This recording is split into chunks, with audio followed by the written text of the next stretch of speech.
Okay. Another good afternoon once again. We are probably going to end the lesson today. If you're able to cover whatever we are supposed to do within the next 40 minutes, then that will be the last video. So I'm going straight to the point. We are still on law of contract. We have talked about several aspects of law of contract. Today we are going to look at very important aspects of it. The last time we met, we talked about the vitiating factors. Factors that weaken the validity of the contract. Today, what we are going to look at is very simple.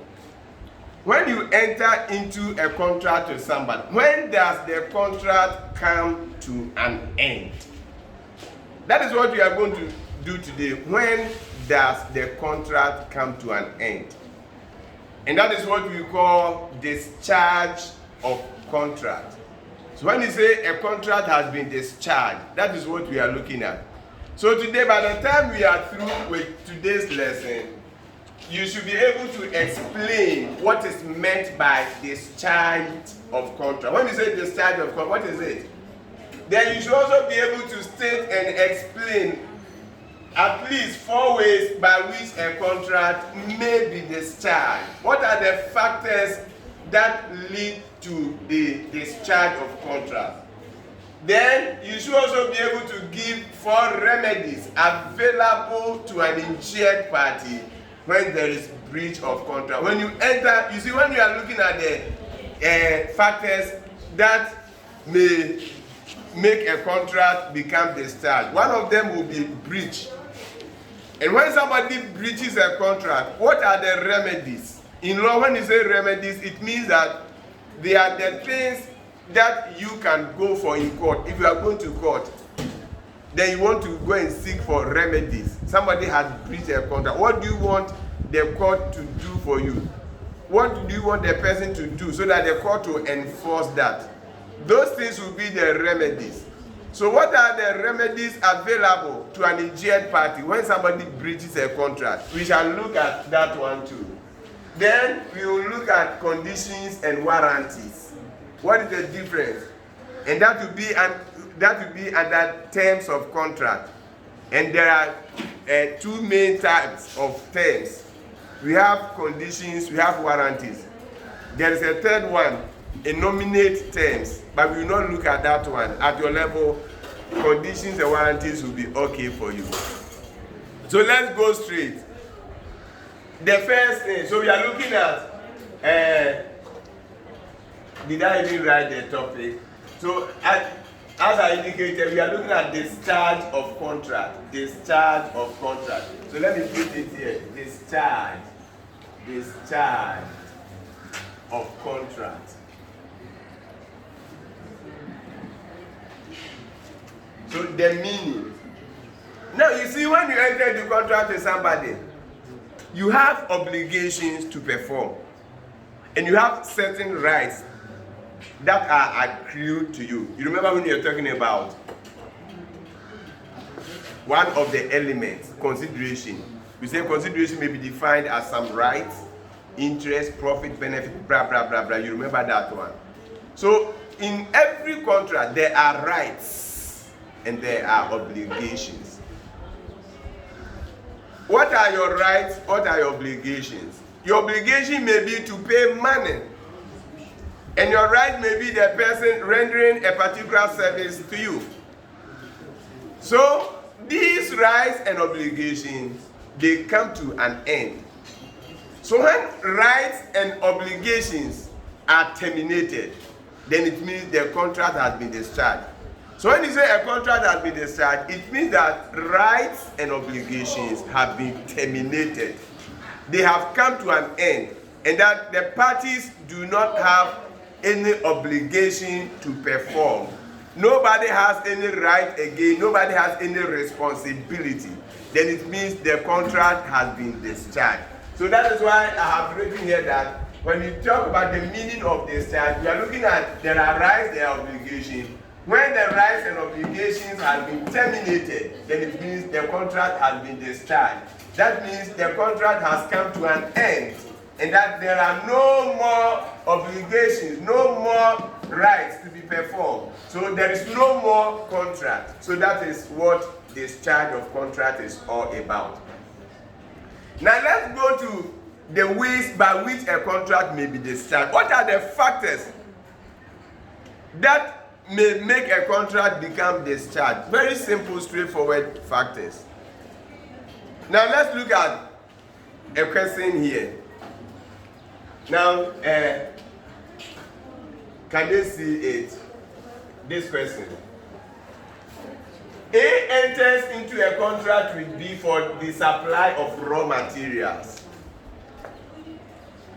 Explain any 4 ways by which the contract may be discharged. So A has entered into a contract with B, and B is supposed to supply raw materials, and A would have to pay money. Then you have been asked to explain 4 ways by which the contract between A and B may be discharged. And now you understand what is meant by the contract between A and B may be discharged. That means the contract may come to an end. And that A has no obligation, and B also has no obligation. A has no right, B has no right. Very simple, straightforward points. We are going to look at 5 factors, and they are straightforward. The first one is by agreement. The second one is by performance. Then it can also be discharged by frustration. A contract may also be discharged by operation of law. And finally, a contract may be discharged by breach or by breach of condition. So now let's look at them. Discharged by agreement.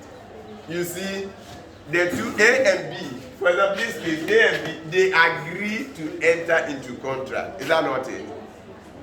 If that is the case, if they agree to enter into contract, it means they can also agree to terminate it.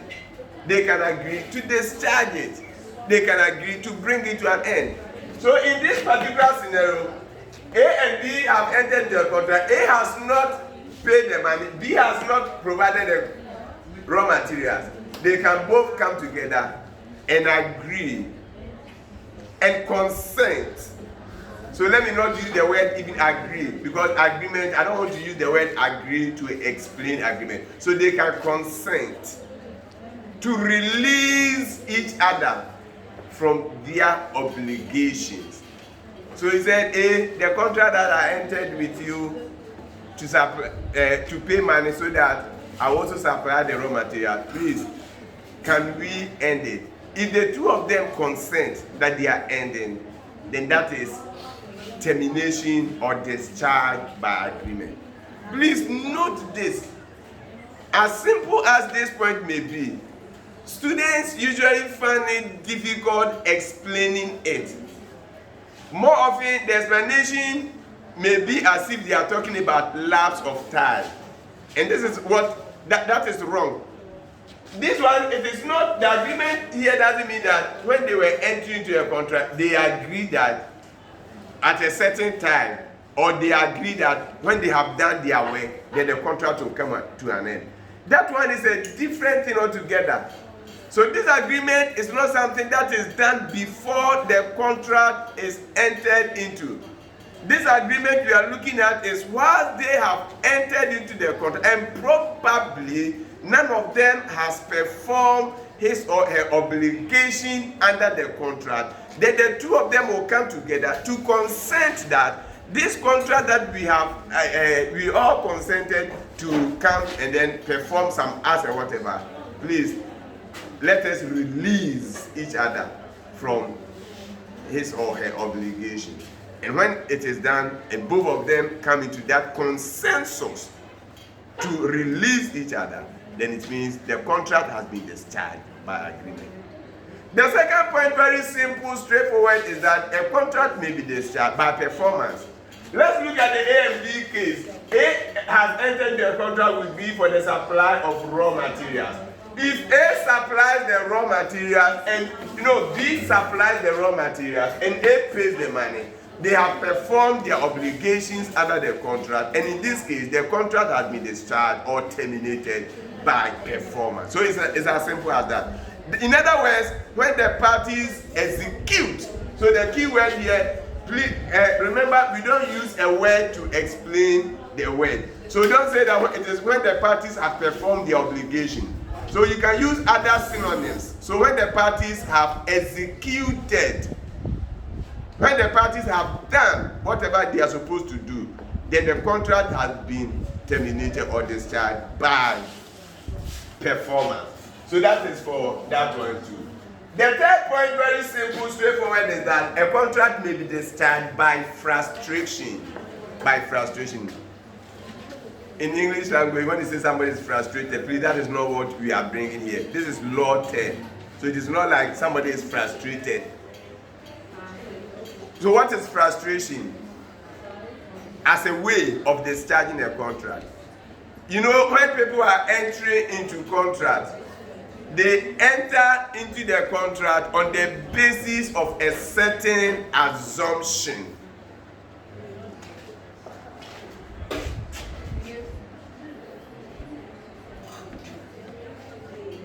The parties may enter into the contract on the basis of a certain assumption. Let me give you a typical example. You remember when we were talking about mistake and vitiating factors. We learned about 3 ways by which mistakes may occur, or 3 situations under which mistakes may occur.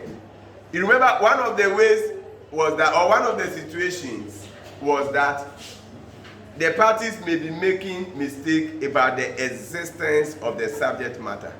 So it's when parties are entering into contract, both parties assume that the subject matter exists. So if that subject matter they assume exists, fails to exist, then the contract has been frustrated. So if parties enter into a contract on the basis of a common assumption, for example, the subject matter exists. If the subject matter fails to exist at a point in time, then it means that the contract has been discharged by frustration. So you are buying the car from somebody, you assume the car existed, the person also assumed the car existed. So if something happened, somebody has stolen the car, so the car is no more in existence. So the contract has been frustrated. If the car is bent, the car is no more in existence. So the contract has been frustrated. So if you enter the contract with the person to give you the car and you pay the money, and the car is now stolen, you cannot force the person to still give you the car. If you have even paid money to the car is no more existing. So the contract has been frustrated. It has been frustrated. So all that the person may have to do is to give back your money to you. So that is one way we can define frustration. Another way we can define frustration is that frustration is any event that renders the performance of the contract impossible. Any event, anything that makes it impossible for you to perform the contract means that the contract has been frustrated. Please remember, I didn't say anything that will make the performance of the contract difficult. You may have entered into a contract with somebody, but it may be difficult to perform. If it is difficult to perform, you still have to perform. But frustration will come in only when it is impossible to perform the contract.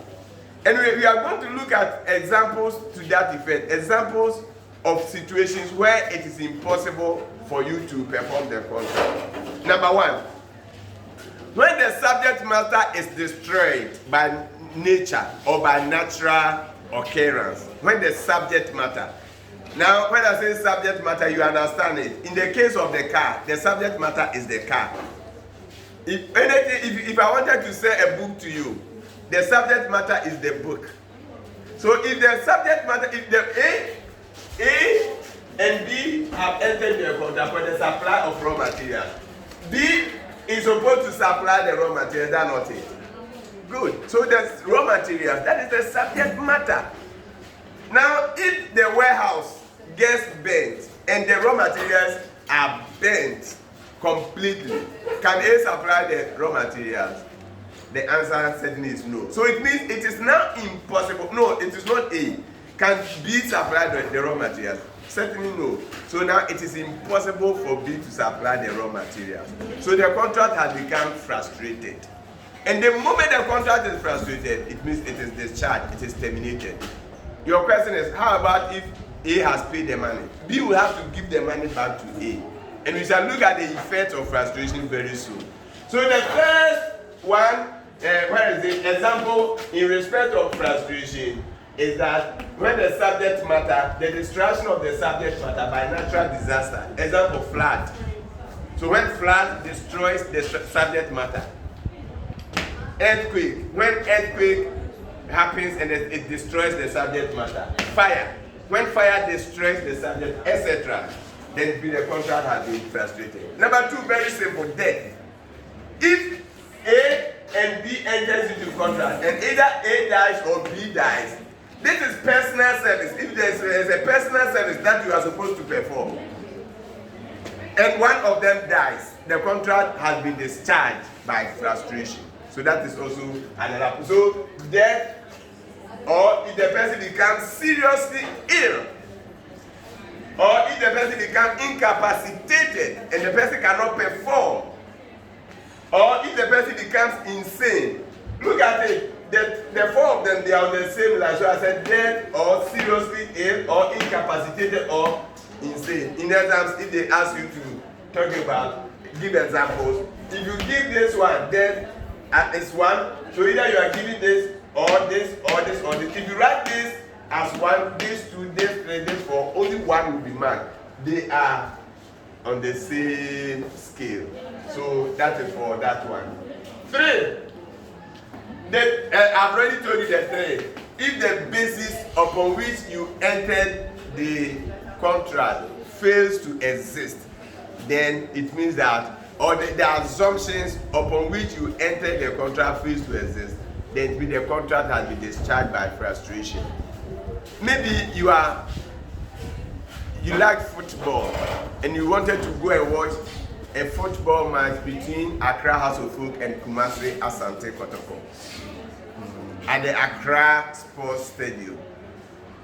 So you went and then you entered into a contract. It's a group supporters of Kumasi Asante Kotoko decided that somebody should pick them, a driver should pick them from Kumasi to Accra. So a particular group entered a contract with the driver. The match will be played on Sunday. And the driver is supposed to pick them to Accra on Saturday at dawn. They have done the agreement, they have finished with everything. They have even paid money to the driver. Then on Saturday at 6 p.m. it was announced that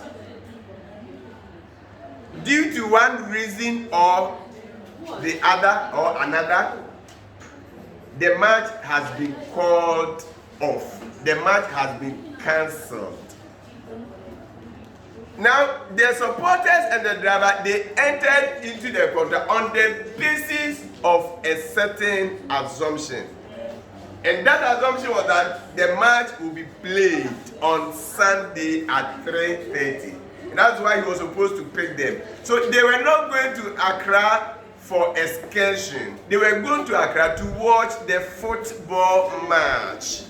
Now that football match they were going to watch had been cancelled.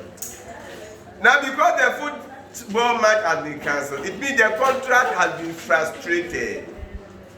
And why? We are saying that the third example, that the basis of the contract is the occurrence of an event which does not occur.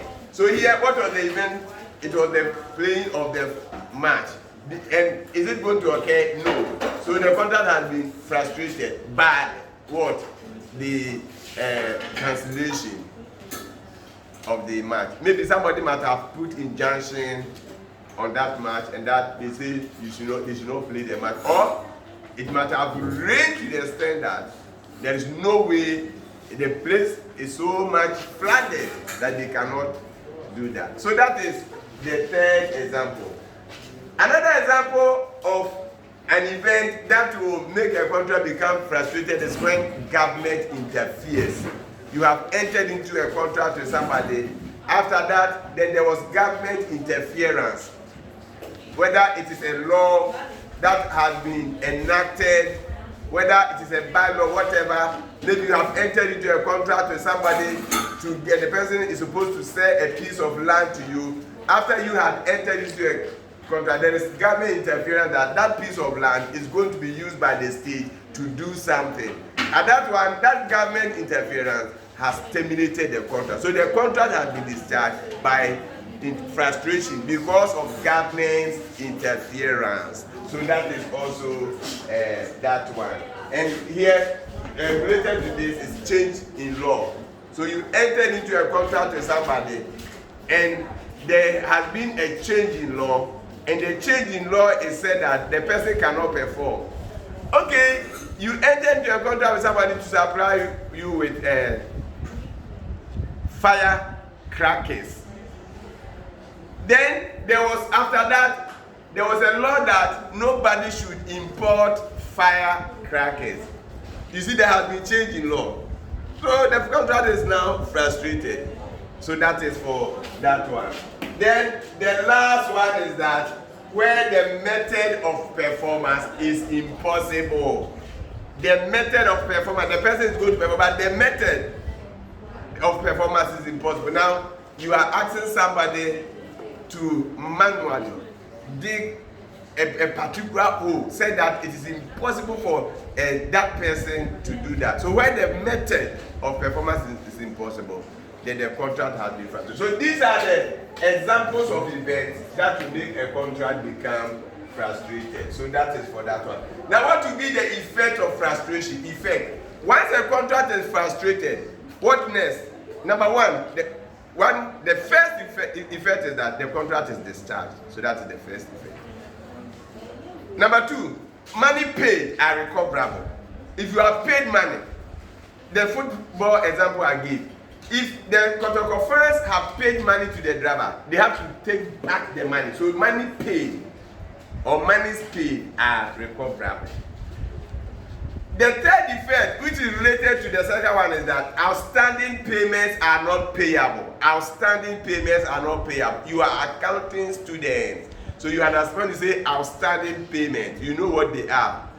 Any amount you may be owing. So for example, in case of the match, if the driver charged them 20,000 Ghana cedis, and then they have paid 10,000, the point, the recoverability means that they have to, the driver has to give back the money to them. Outstanding payment was the 10,000. You have already paid 10,000, so you were left with 10,000 to pay. That is the outstanding payment. It is not payable. It is not, so you will not pay it. So that is the third one. Outstanding payments are not payable. The other one is that the fourth effect is that if one of the parties has made certain expenses as a result of the contract, because of the contract, the driver might have made certain expenses. Ordinarily, he wouldn't have made that expenses. But because of the contract he entered with you, then he would have to make that expenses, then you have to pay back that expenses. So the fourth point is that the other party should pay all expenses incurred under the contract. Maybe the driver, because you entered into contract with him, he might have been coming to your place with transportation and other things that ordinarily he wouldn't have incurred, but for the contract, because of the contract, that's why he incurred that expenses. So if there is anything like that, then you have to pay that one. Then the last one is that if any of the parties has benefited from the contract before it became frustrated, then the one who has benefited should pay a reasonable price. A reasonable price. Now, what is reasonable? I have already told you when you talk of reasonability in law, what it means. That means you'll be looking at the interpretations of a reasonable person. Now, what does that mean? A enters into contract with B for the supply of raw materials. Now, B has already supplied, let's say, he was supposed to supply 500 boxes of eggs. 500 boxes of eggs. One is 10 cedis. He has already supplied 200. The 200 that he has already supplied, that is why A has benefited from these 200. So the reasonable price here is that 200 times 10 is equal to 200 plus the 0, which is equal to 2,000 Ghana cedis. So this, you have benefited from this one, the value. So you pay that 2,000 Ghana cedis. You will not say because the contract has been frustrated, the benefit that you have had, you will not pay anything. So if you have benefited, then you will pay a reasonable price. So that is that. So these are the effects of frustration. The next point is operation of law. Operation of law also leads to discharge of contract. And so what is operation of law? What is operation of law? Remember, in every contract, there are obligations to be performed and there are rights that are accrued to the other parties. So that is that. And when you say operation of law, you see, look at it too. Law, operation. It means a particular law has been enacted and that law is in operation. And the law says something that when A and B happen, the contract has been discharged. So if there is a law that says that if A happens, the contract has been discharged, then it means that the discharge is by operation of law. So what is the definition of operation of law? Operation of law is the termination of rights and obligations, not by the act of the parties, but by the automatic effect of law. That means there is law that is there, and the law says when this happens, the contract has been discharged by frustration. So when it happens, it means that it is not the parties, it is not like the agreement where the parties themselves consented to terminate it. Here it is not by the parties, not by their act, but it is the law. For example, as when the same thing happened under frustration. When somebody dies, then the contract has been frustrated. The law says that when a party dies, then the contract has been what? Frustrated.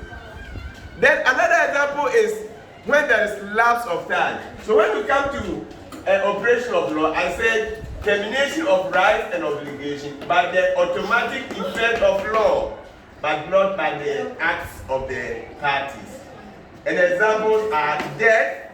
So death will make the contract become terminated by operation of law. Another one is lapse of time, which we have done already. Lapse of time. When you stated that a particular, you remember we learned about passing of time. Yes, it's the same thing here. So you stated that the contract lapsed at this time. When the time comes, the contract has been terminated by operation of law. Then insanity, when the person the party becomes insane, the contract has been terminated. Then when the party who is supposed to probably make payment, whatever, becomes bankrupt, when whether it's the company or whatever, and the company becomes bankrupt, then the contract has been frustrated by operation. So the law says, in the event of happening of these things, the contract is frustrated by operation of law. But let me tell you here, in essence, this is a broad heading. Then you define it and you can give this as an example. But if you don't want to do it that way, you can also say that. So you may read some books and they may not say a contract may be terminated by operation of law. the person may say a contract may be terminated by lapse of time. That means the person is talking about operation of law. So if you say by lapse of time and you explain that one, then these are also by lapse of time. So you're not talking about any of these. So when you say by lapse of time, you are explaining what is meant by operation of law. If you say by death, when one of the parties die, or both of them, when one of the parties dies, or both of them die, then the contract has been discharged by operation of law. So when you write this one, you not write this. So either you are talking about lapse of time, or you are talking about death of a party, or you talk about it in its broad sense and you say by operation of law, and then you end it. So that is that. Now we are moving to the last one. The last way by which a contract may be discharged, and that is going to bring a lot of issues. That's why I brought it last, because it's going to bring a lot of issues, and that is by breach of condition. I have written by breach of condition. You may read certain books and they write by breach. By breach. And then I'm saying by breach of condition. You see, what is breach of contract? A enters into contract with B for supply of raw material. When do we say the contract has been breached? Or which of them is going to breach the contract? If A pays the money and B doesn't supply the raw materials, then it means B has breached the contract. If B supplies the raw material and A doesn't pay the money, it means A has breached the contract. So breach means a party to the contract has failed to perform his or her obligations under the contract. That is what is meant by breach of contract. But you see, when you are breaching a contract, what are you breaching? What you breach is a term.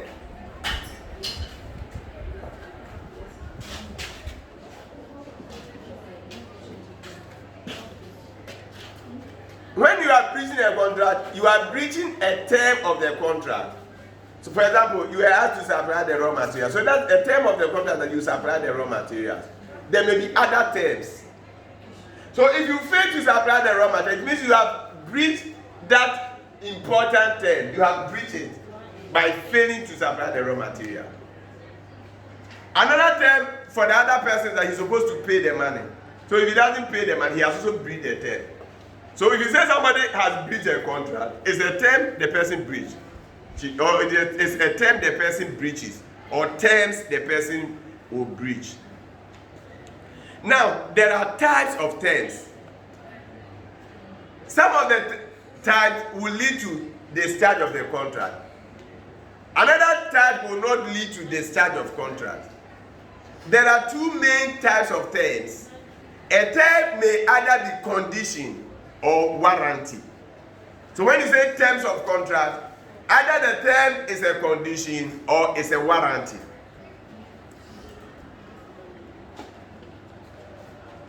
So what is and then here I am saying when there is breach of condition, when you breach a term, a type of term you call condition, then that is what will lead to discharge of contract. But when you breach a warranty, it will not lead to discharge of contract. So that is why when you say breach, it becomes ambiguous, because if the breach is a warranty, the contract cannot be discharged. It is only when the breach is a condition that is where it can lead to the discharge of the contract. So what is a condition? A condition is a term of contract which is so important and it affects the root of the contract. It affects, some groups will say it affects the heart of the contract. So it affects the root. It goes into the basis. It goes into the foundation of the contract that when you breach that term, then it leads to discharge or termination of the contract. And I'll give you a certain case to support that one. But when you say warranty, warranty is a term which is subsidiary accounting student. So when you talk about subsidiary, you understand? You were doing subsidiary books before you even left for holidays. So you understand what is meant by when you say something is subsidiary to another. So for the warranty, and please listen to this one too. This warranty here is not like a guarantee that you are buying something from somebody and the person say, I'm giving you 2 months warranty. That is not it, you. I'm giving you 3 months warranty. That is not it. But this warranty, we are learning under law of contract. You are talking about a type of term which is less important. Which is less important. It is important, but it's not so important. And it doesn't affect the root of the contract. So when somebody breaches a term, and the court says that this term is a warranty, you will not be allowed to discharge it or terminate it. If you terminate it, you pay something to the person. You have to compensate the person. So you see, some terms are very important, other terms are less important. The important terms will affect the root of the contract. The less important one, they will not affect the root of the contract. So if it is less important, which is called warranty, you cannot terminate the contract. You can only probably sue the person for damages. We shall learn about what damages are. But if it is a condition, then the contract may be discharged. You may discharge it. You may terminate, you may repudiate. You may withdraw from the contract. You may rescind from the contract. And you can even also sue the person for damages. So that is why I said a breach of condition. That's why I said breach of condition. So I said breach is when one of the parties or a party fails to perform the obligation under the contract. And I said it is a term you breach, so the term can be condition or it can be warranty. Condition and warranty, they are types of terms. And when you say a term, it is any provision forming part of the contract. The term is any provision. The provision is not the one you bring to school. You know, when we were talking about other things in your book one, we were talking about provisions in a partnership deed, provisions in this, provisions in that. So that is that. So what you have written down, those are the provisions. For example, some of you might have rented somebody's house. And what do? There are terms. The person may say you are paying 500 Ghana cedis every semester. You pay light bill. So you see the terms. So 500 cedis every semester. You pay light bill. If you spoil anything, you will be the one to repair. Then the person will say, I will pay you. I will pay electricity. I will do this, I will do that. Those are the terms. Some of the terms are very important, other terms are not important. So if you breach a term, that is very important. The person can eject you from the house. But if it is less important, the person can sue you for damages. So any provision forming part of the contract. Let me explain further. When you talk about terms, remember, we talk about misrepresentation. And I explained to you that when people are entering into contract, they make statements. So all these provisions are statements you make. And it's very important they are written down. So I. So A enters the contract with B, blah, blah, blah, blah, blah, blah. And that A will be doing blah, blah, blah. A will be doing blah, blah, blah. A will be doing blah, blah. B will do blah, blah, blah. If A does this is what is going to happen. These are the terms. These are the terms. So people will make statements. The statements that they will make, they are called representations. But some representations may not be terms. So you make statements, then the statement that will become part of the contract, they are those we call terms. So take note of that. So in summary, You see, that's why I told you that this one will bring a lot of issues.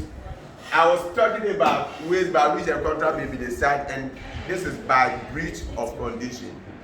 Ladies and gentlemen, very soon, as I indicated, I wanted to have just one video, but we will have to have 2 videos because we have just 5 minutes to finish with this one.